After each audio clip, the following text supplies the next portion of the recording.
Ang kwentong ito ay nangyari noong 1998 sa lungsod ng Pasay. Simulan na natin ang kwento. Nasa ikalawang baitang pa lang ako noon sa elementarya, sa eskwelahang pinapasukan ko, na hindi ko na lang babanggitin ang pangalan. Ang eskwelahang yun ay may 2 gusali, at sa pagitan ng mga ito ay may isang bakanting lote na talagang iniiwasan ng mga estudyanteng kagaya ko. Dahil doon, nakatanim ang isang malaking puno ng balete. Natatandaan ko pa ang itsura ng punong yun. Kasing taas yun ng 4 na palapag na gusali ng aming paaralan. Ang katawan nito ay malapad at nababalutan ng malalaking baging. Ang mga sanga naman nito ay may nakalaylay na maliliit na baging na tila mga lubid na nakasabit mula sa itaas. Naging panakot na rin ng mga guro sa aming mga estudyante na mayroon daw nagpapakita roon na duwende, nuno, kapre, tikbalang, aswang, white lady, black lady, red lady, at red label. Hindi, biro lang, walang alak doon. Sa 2 taon kong pag-aaral doon, ay wala pa namang nagpatotoo sa mga nilalang na pinapanakot sa amin ng mga guro. Marahil ay sinasabi lang nila yon para magpakabait kami sa loob ng klase at huwag maging maingay. Isang araw, nagkaroon ng proyekto ang mga namumuno ng eskwelahan. Nagpagawa sila ng maliit na fish pond sa tabi ng puno ng balete. Ang lugar daw na yon ang magandang pagtayuan ng pond dahil malilim gawa ng mayayabong na dahon ng puno. Hindi agad mamamatay ang mga isda kahit mainit ang panahon. 2 linggo lang ang nakalipas at natapos na agad ang fish pond at nalagyan na rin yun ng mga isda. Maraming estudyante ang palaging nagpupunta roon bago at pagkatapos ng klase para tignan ng mga isdang lumalangoy. Tila nawala na ang takot ng mga bata sa lugar na yon at sa puno ng balete. Isang hapon, magkasabay kaming naglalakad ng pinsan kong si Rosemary papasok sa eskwela. Magkasing edad lang kami. Habang naglalakad, bumubungis-ngis siya at tumatawa nang wala namang dahilan. Nang tanungin ko kung bakit, huminto siya kaya huminto rin ako. Inilapag niya sa sahig ang kanyang bag at binuksan yon. Inilabas niya ang isang garapon na may kalahating tubig at isang salaan. Yung ginagamit na pansala ng pansit canton. Sabi niya, manghuhuli raw siya ng isda sa fish pond mamayang uwian. Hihintayin niya lang maunang mauwi ang lahat ng mga estudyante at mga guro. Tinanong niya rin ako kung gusto ko raw bang sumama. Sinabi ko sa kanya na ayoko. Hindi dahil sa takot ako sa mga nilalang sa puno ng balete, kundi mas takot ako sa palo ng nanay ko kapag nalaman nitong gumawa ako ng kalokohan sa eskwela. Sinoli niya sa loob ng bag ang kanyang mga gamit at nagpatuloy kami sa paglalakad.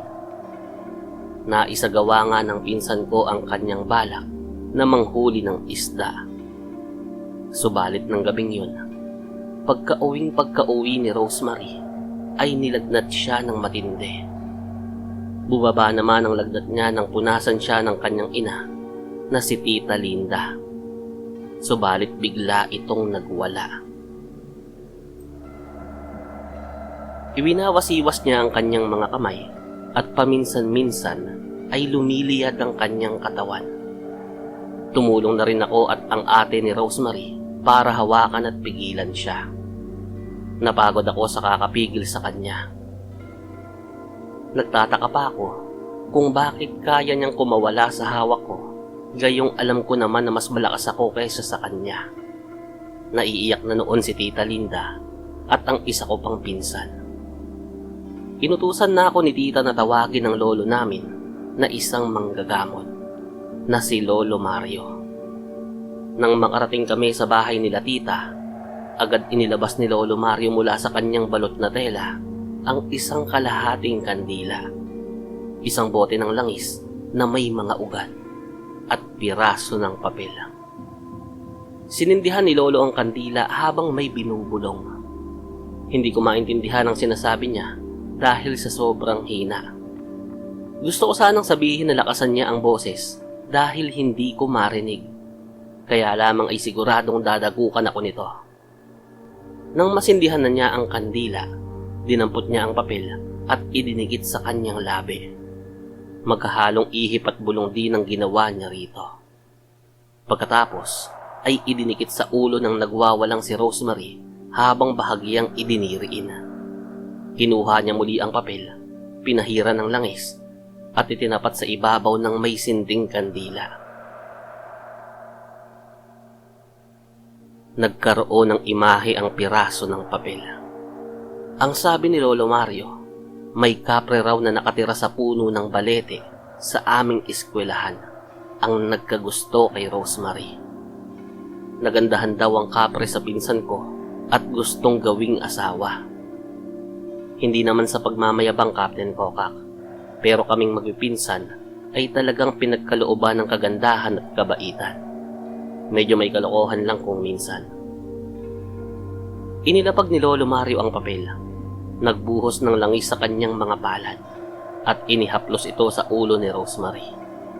Ganoon din ang ginawa niya sa mga braso at binti nito habang muling bumubulong. Naaasar na talaga ako kay Lolo dahil hindi ko talaga maintindihan ang mga pagbulong niya. Unti-unti namang tumigil sa pagwawala si Rosemary. Nang bumalik siya sa normal, humingi siya ng tubig. Agad kumuha si Tita Linda, subalit hiningi muna ito ni Lolo upang dasalan bago ipainom sa anak. Sabi ni Lolo, hindi na makakabalik sa katawan ni Rosemary ang kapre dahil sa kanyang mga dasal. Maya-maya ay dumating si Tito Ronaric, pagod sa maghapong pagtatrabaho bilang karpintero. Medyo lasing din to dahil kakasweldo lang. Ikinuwento ni Lolo Mario ang nangyari sa kanyang anak. Alalang-alala si Tito at galit na galit sa di umano'y kapreng nagkagusto rito. Kinuha ni Tito ang kanyang lagari mula sa likod ng pinto at sinabing lalagariin daw niya ang puno ng balete para maipagiganti ang kanyang anak. Hindi nila maawat si Tito. Ganoon kasi siya kapag lasing. Hinding-hindi mapipigilan. Makalipas ang mahigit na 1 oras, bumalik siya sa bahay na may mga putik na sa katawan at may mga pasa sa mukha. Tinanong siya ni Lolo Mario kung napalaban ba siya sa kapre. Sumagot naman si Tito Ronaric. Nako, hindi po ako napalaban sa kapre. Nakasuntukan ko yung gwardiya ng eskwelahan nang sabihin kong papasok ako sa loob para lagariin yung puno ng balete. Ayun, tinupakan ako. Lasing ako Hindi ako makalaban.